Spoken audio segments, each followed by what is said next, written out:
The CNBC app. Global market news in one place. Customizable sections and personalized alerts. Stocks tracking, interactive charts and market insights all in your hands. Stay connected. Stay informed. Download the CNBC app today.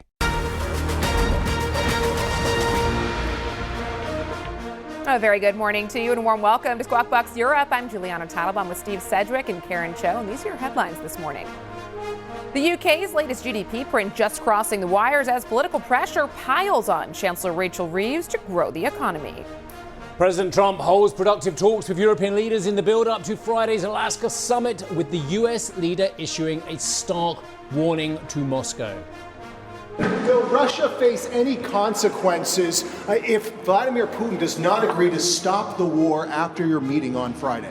Yes, they will. Yeah. What will the consequences there will be be? consequences. Sanctions, tariffs? There will be, I don't have to say, there will be very severe consequences. Europe's Stoxx 600 hits a two-week high, while the S&P 500 and Nasdaq close at all-time records as markets pricing in a 100% chance of a Fed cut next month.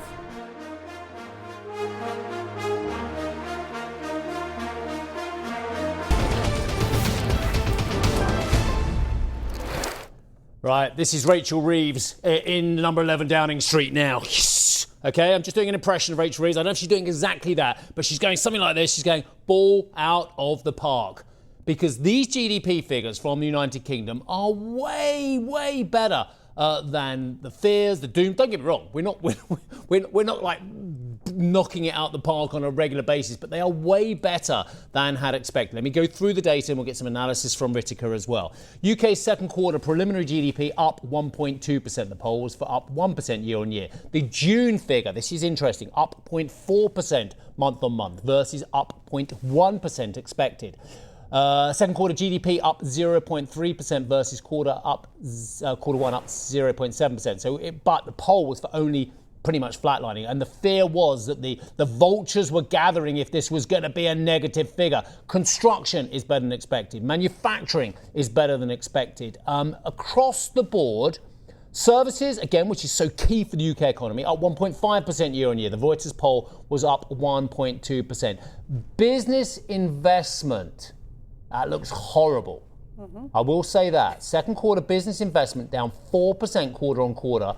UK second quarter business investment up 0.1%. But on the pure GDP figures, as I bring Ritika in to give us some brilliant analysis on this one as well, I would say that she's going to be very happy today at number 11 Downing Street. It allays fears just for now on that. But of course, this is the long game, and there are some grave concerns about the UK economy. Good morning to you. Good morning. Yeah, I think you're right. It's a small win for Rachel Reeves. These aren't fantastic numbers. It's not a negative figure. But it's not negative. So I think what was expected that we would pretty much get flat. They were expecting that on the second quarter GDP we'd get modest growth at 0.1%, so a beat there, 0.3%. That is still down from the first quarter when we had that 0.7% growth. But remember that 0.7% from the first quarter was very much seen as an anomaly, that pull forward from the tariff effect and the expectation that we're going to get the tax hikes here domestically. Then also the focus, we talked about the June month-over-month figure. So that came in at 0.2%. It was expected to be roughly flat. So a bit of a rebound after we've had 2 months of negative contraction.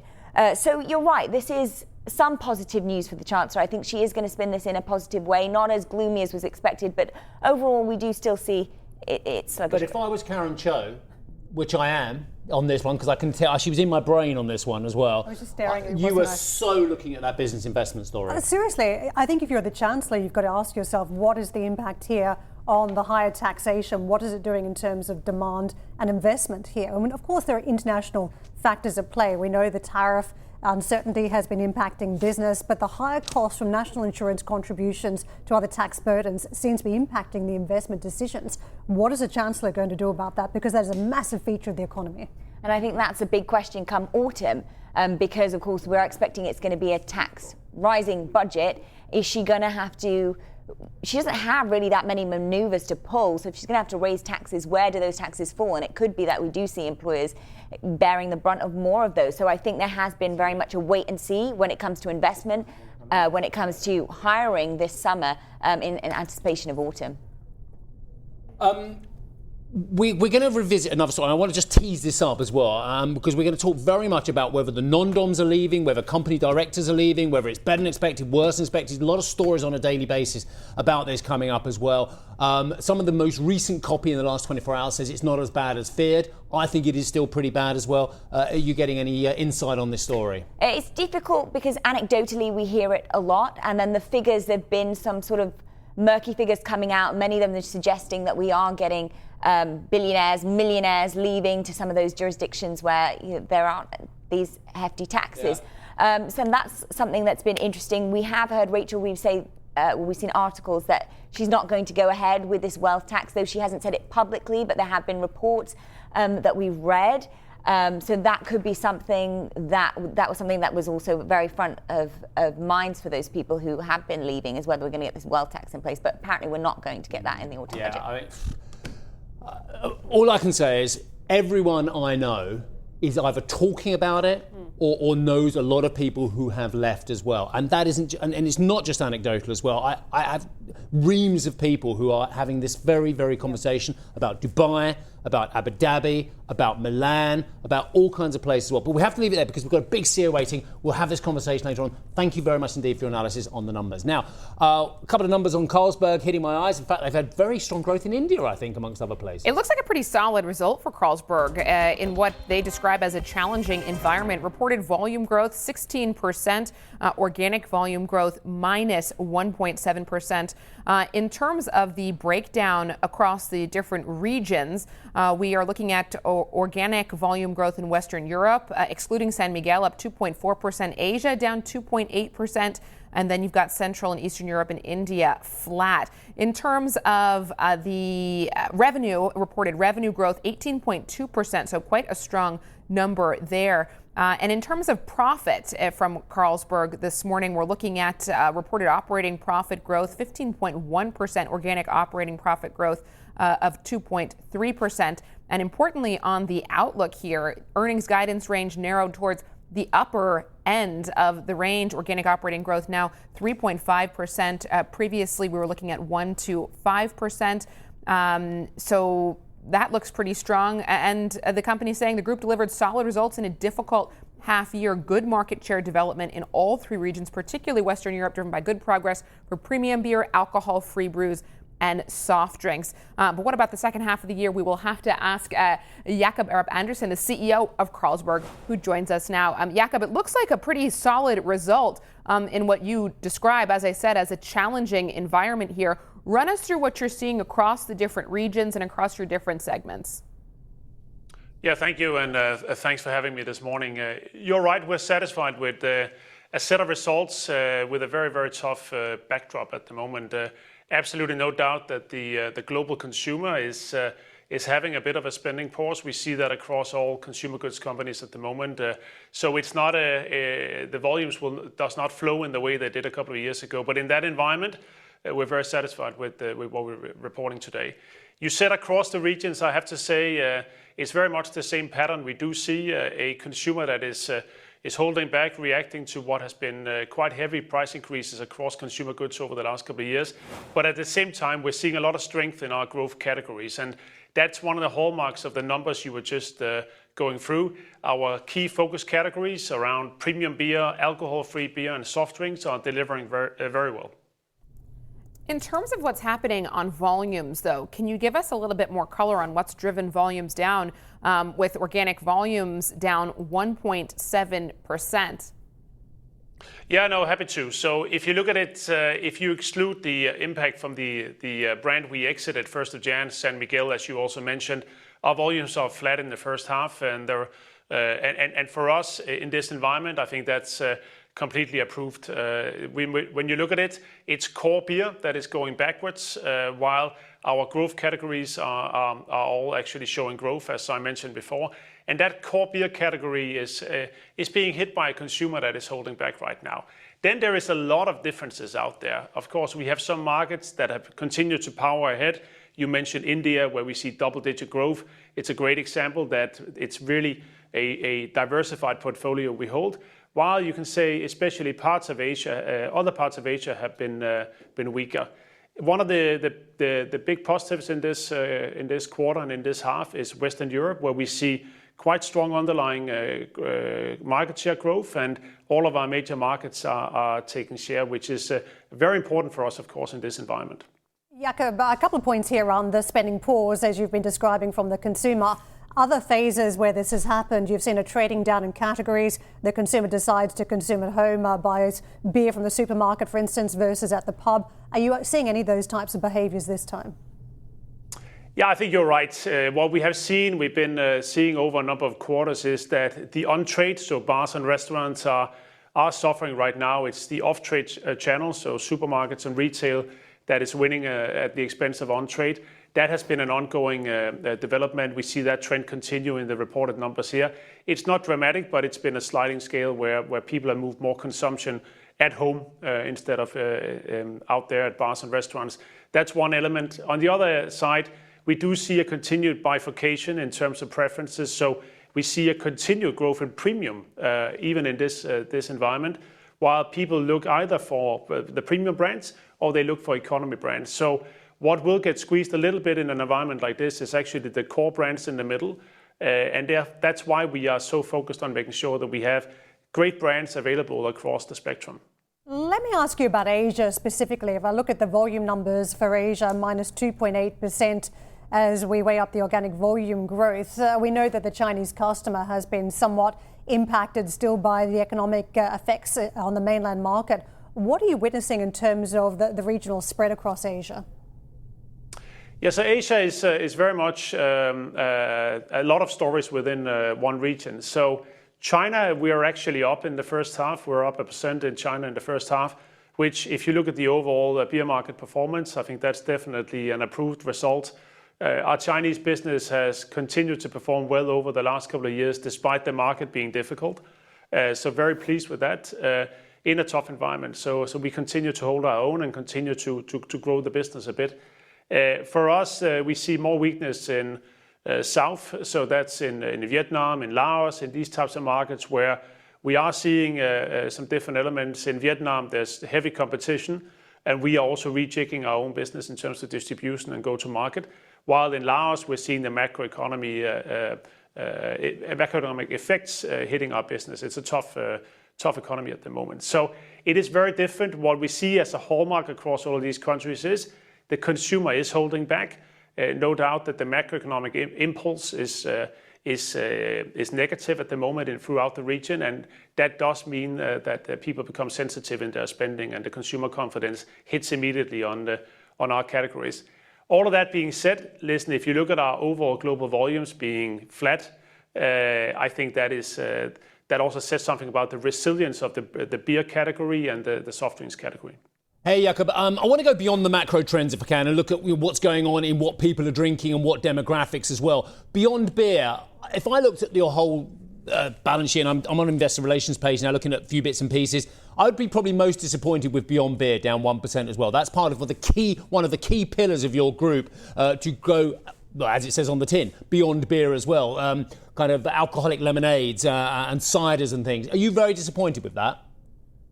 No, I'm not very disappointed. So you can say when you go beyond beer, there are several elements. We have soft drinks, which is not in that beyond beer category. If you look at soft drinks, which is a big investment area for us, also with the acquisition of Britvic in the UK, our soft drinks in Western Europe are growing mid-single digit in the first half and high single digits in Q2. So soft drinks doing very well. In the beyond beer category, which is alcoholic beyond beer products, we do have two major brands. What you're seeing is the effect of Somersby, our cider brand, having a tough first half. On the other hand, Garage, which is our alcoholic lemonade, is growing double digit across the board, and is seeing phenomenal traction with consumers. So no, I think there's a lot of traction in the category. We need to make sure that we get Somersby cider back on track, and then that category grows fast again. Jakob, one more. I'm one of those amazing hypocrites who, having drunk for most of my life, now doesn't drink and eulogises about it as well. But it is a massive trend, even with young people as well. It's going well. How much of your marketing budget are you going to put towards non-alcoholic? Well, I'm sure the guys at Heineken and would love to hear that. So I'm not going to tell you the exact number, but there's no doubt that alcohol-free beer is a very fast-growing category for us. If you look at the numbers, it's growing 7% again in these reported results. In Western Europe, it's growing double-digit. We now have 4 of our major Western European countries where alcohol-free beer is more than 10% of the beer portfolio, so it's going fast. And we are definitely putting more of our marketing budget behind it than you would otherwise do proportionally. So it is a big focus for us. We keep on innovating in the category. We've innovated with more than 60 launches within alcohol-free beer over the last couple of years. So it's a massive focus area for us. It's a great growth area. And as you say, it's creating new occasions and new consumers for us as well. Jakob, let me just ask about your profitability here. When I look across consensus, I think this is going to be the key area of disappointment here for investors. First half profit missing expectations. Can you give us a sense of how you're going to be fielding those questions from your investors today? Yeah, no, listen, I think if you look at it, our EBIT growth is where consensus is in terms of the organic growth rates. When you look at the guidance for the full year, we've actually increased our guidance by narrowing the range towards the upper end of the guidance, which shows that we have a solid result. So we're fully in control of the profitability of the company, despite it being a tough period right now. And I think that's the message from our side. We're going to deliver another year of compounding earnings growth to our investors, and from that perspective, we're satisfied. So there is nothing in the first half that feels concerns from that perspective. I think it's a show of strength. It's a tough environment. We are holding or taking market share in all of our main markets, and at the same time, we're showing earnings growth despite investing heavily in our key agendas, and we have the confidence to raise our guidance to the upper end of the range. So I'm very confident to take those questions. Jakob, thank you for joining us this morning and taking our questions. Jakob Andersen, CEO of Carlsberg. We were just debating the zero alcohol story. Guinness apparently overtaken Heineken in the UK. Yeah, no, it's a thing, and it's a thing with younger demographics as well. They're showing us midlife as a thing or two. Coming up on the show, the Trump administration expands the search for a Fed chair as the president says it's narrowed the list down. Plus, the world counts down to tomorrow's Trump-Putin summit as the president prepares to head to Alaska. And earnings season continues across Europe. We'll hear from the CEO of shipping giant Hapag-Lloyd at 7:45 London time.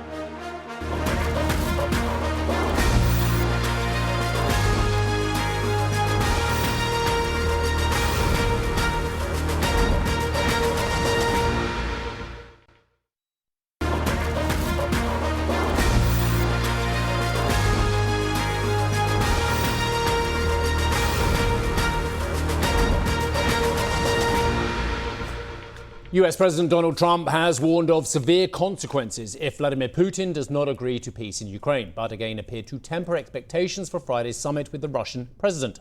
Trump said the talks will set the table for another meeting, which includes Ukrainian President Volodymyr Zelensky. The president's comments followed a meeting with European leaders, which, according to NBC sources, left Kyiv's European allies feeling more positive about Trump's plans for the Friday summit. Sources said that Trump told European leaders he will not discuss possible territorial divisions with Putin on Friday. This despite comments from the US president in recent days suggesting land swapping would need to take place. The leaders also agreed Ukraine must be the one to decide on any territorial concessions it might be willing to make, the sources said. French President Emmanuel Macron also said Trump was clear that US intentions for Friday's meetings are to achieve a ceasefire. So there's a chronology here, isn't there? Ceasefire, then a more meaningful peace. Yesterday's meeting was hailed by the US president, who was also asked if it was his call not to invite Zelensky to Friday's summit. No, just the opposite. No. We had a very good call. He was on the call. President Zelensky was on the call. I would rate it a 10, very, very friendly. I know the leaders because I was at NATO, as you know. I took it from 2% to 5%, 2% that wasn't paid, 5% that is paid, which is trillions of dollars in defense capability. No, it was always going to be I was going to meet with President Putin, and then after that I'm going to call the leaders and President Zelensky. I'm going to call President Zelensky, and then I'll call, probably in that order, the leaders. Mr. Trump also outlined his desire for a trilateral meeting with both Putin and Zelensky, dependent on the success of Friday's meeting. There's a very good chance that we're going to have a second meeting, which will be more productive than the first, because the first is I'm going to find out where we are and what we're doing. If the first one goes okay, we'll have a quick second one. I would like to do it almost immediately, and we'll have a quick second meeting between President Putin and President Zelensky and myself, if they'd like to have me there. And that would be a meeting where maybe it could be absolutely work. But the first meeting will not work that out. Certain great things can be gained in the first. It's going to be a very important meeting. But it's setting the table for the second meeting. Now, turning to markets, yesterday we saw the rally continue on Wall Street. All three of the major indices ended the session higher. The main catalyst for the continued rally, well, analysts pointing in large part to mounting speculation of a Fed rate cut as soon as September. And historically speaking, when you see the Federal Reserve cut into a slowdown rather than a recession, then that typically is quite positive for risk assets. And that's exactly what we've seen in markets yesterday. We've seen assets from equities to cryptocurrencies rallying across the board. You got the Dow Jones leading the gains yesterday, up over 450 points or 1%. In terms of the Asian trades, slightly different story here. We've seen a pullback overnight. You've got the Nikkei 225 in Japan underperforming, down by about 1.4% right now. The Hong Kong market, the Hang Seng, down 0.4%. A bit of a green, though, on the board for the Shanghai Composite and the Kospi over in South Korea. What about European futures? Let's take a look at where European equities are poised to open. Well, mixed picture indicated at this stage. We do have some earnings factoring into the trading session today. Of course, a lot of tension around the Alaska summit between President Putin and President Trump. And we are looking now at FTSE 100 and the CAC 40 opening slightly higher, but the Xetra DAX and the FTSE MIB poised to open lower. Finally, in terms of U.S. futures, what's in store for the Wall Street Open? Well, we're also looking at a bit of a pullback there. All three of the majors looking to come down slightly ahead of the U.S. PPI data later today. That could be a big catalyst for markets. Well, speaking of the Fed, markets are now fully pricing in a rate cut at the Fed's next meeting next month, with a 7% chance of a 50 basis point move lower, according to LSEG data. Recent inflation data has boosted expectations of easing from the central bank, with a lower than expected annual CPI print for July. Treasury Secretary Scott Bessent says he sees a very good chance of a 50 basis point rate cut in September. Speaking to Bloomberg, Bessent said rates should probably be 150 to 175 basis points lower, and that the Fed would have cut in previous months if it had seen the weaker labour market figures revealed by revisions in the most recent jobs report. We'll get another check on the Fed later today on CNBC when we speak exclusively to St. Louis Fed President Alberto Musalem, a voting member of the FOMC. Don't miss that conversation at 3 p.m. London time. The Trump administration is considering 11 candidates to replace Fed Chair Jerome Powell when his term ends in May, according to two administration officials speaking to CNBC. Now, the list includes 3 people who have not previously been publicly named: Jefferies chief market strategist David Zervos, a former Fed governor Larry Lindsey, and Rick Reeder, chief investment officer for global fixed income at BlackRock. But President Trump said he's narrowed down the list to 3 or 4 candidates and said he would name the next chair, quote, a little bit early. You know, this list, it just is growing and growing by the day. And I think there's a lot of skepticism about how seriously we should take this list, given that it includes a Biden appointee, a couple of notable hawks, which is counter to what you'd expect when President Trump has been pushing for a Federal Reserve governor, a Federal Reserve chair who will cut interest rates. So who are the hawks? I'm sorry, I missed it. Which ones were the hawks? James Bullard. No, Bullard's not a hawk anymore. He's data dependent. I would disagree with that. Historically, he was a hawk when he was on the Fed, so fair enough that he's changed course. You've got Jefferson, who is a Biden appointee here. And so it's just, it's one thing that's clear, I think, from this list is that a decision isn't imminent when you're looking at a list of candidates this wide. And then you just have to wonder whether Scott Bessent, who's been putting out more and more names, whether he's just trying to put it out there to get more people to come to the table, raise their hand, and potentially speak out in favor of what President Trump is pushing for. I think you're right to mention a dove versus a hawk analogy here, because the view is that it will be someone who is somewhat dovish. Whoever is appointed is most likely to be a rate cutter. But then if you look at what the investment banks are now calling, most are expecting a series of rate cuts this year. So they're going to be on a page of rate cutting. So in terms of who is appointed, they're going to be in a cycle that is favourable to what the US president wants. What would be an absolute outsider here would be a surprise pick of someone who is a hawk, who is not advocating for a rate cut this year. And there is one bank in the world, and that is the Commonwealth Bank of Australia, that is leaving the question mark out there around a rate cut from the Fed in September. They are not at a 50 basis point, let alone a 25 basis point cut.